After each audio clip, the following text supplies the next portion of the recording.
It's trash like you that ruin the city for every honest person in it. Is everything all right here? Mr. Mayor, I'm glad you're here. Things are most certainly not all right. This street urchin was selling food illegally. By selling candy? He can't just be allowed to flaunt the law like this. We live in a society with rules, don't we? You're right. We do. I'll tell you what, son. Why don't I buy all of your candy? Will that be okay? Really? Yes. I don't have enough to make change for 100. Keep the change. Wow, thank you. What? You're encouraging this blazing lawlessness? I mean, you're supposed to be the mayor. You're supposed to keep criminals off the street, not pay them. This is entirely unacceptable. What I find unacceptable is how you're treating this boy. He's not a criminal. He's not stealing anything, and he's not causing any trouble. He's just doing what he has to do to survive. He's breaking the law.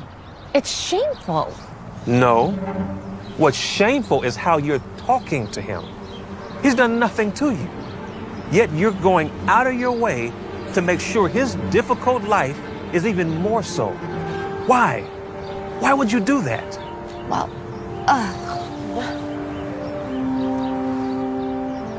You see, I was just like this boy once. I was homeless. I sold whatever I could to get by. Flowers, cans, even candy. People would just pass me by like I was invisible on the street. Do you know how that feels? How lonely that is? I made a promise to myself that I would never forget that I had no one else on my side. But I got lucky, got myself in a foster home with some really kind people who helped me, who could have easily ignored me. If it wasn't for them, I would have never got it off the street. And I would have never been elected mayor. I dedicate my life to helping people just like this boy, letting them know that they're not in it by themselves. oh, spare me the soft-hearted sob stories. I'm a very prominent woman in our city. My husband owns one of the largest businesses in town. You weren't elected mayor to serve street rats, people who don't give anything back to society while living off our tax dollars. You were elected to work for people like me. I pay your salary. Wait a minute. You're John Ballard's wife, right?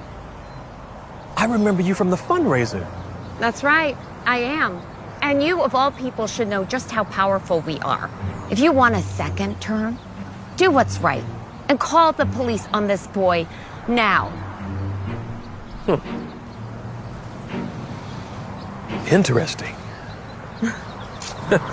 What's interesting? Oh, well, just how the district attorney has called my office and told us about your husband's business practices. Well, according to the DA, your husband has been avoiding certain tax responsibilities for years. What? That's not true. Well, the DA and his investigators believe it's true. You know, when I get back to my office, I think I'll give them a call and see if they can step up the investigation. I don't know what you're talking about.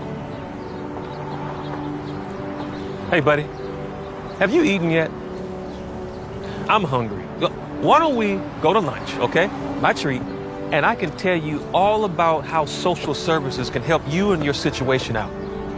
Really? Yeah. Thank you, mister. Yeah, anytime. John, you need to pack the bags. We need to leave the night that the mayor knows.